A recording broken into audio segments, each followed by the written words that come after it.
Ngayon naman, tuturuan ko kayo kung paano maglinis ng isda. Yan. Ganyan lang. Yan, para tanggal lahat. Tanggal lahat, pati yung itim sa bituka. Yan, ganyan lang. Ganyan. Hihilahin. Hihilahin mo siya. Ganyan.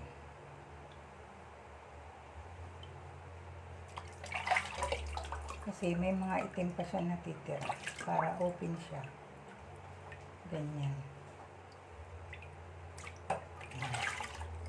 I-adobo mo yan. Paksiw mo. Ganyan. Ganyan ang maglinis ng isda. Para talagang walang ano siya. Walang itim. Alam niyo ba kung anong isda to? Isdang galunggong. Gigi kung tawagin. Yan. Yan siya.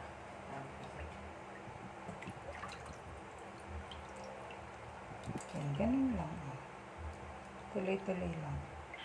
Dahan-dahan lang ang ang paghila para bukod sa hasang natatanggal, pati yung bitukan niya natatanggal din. Ayan. So, gagawin lang. Wala na.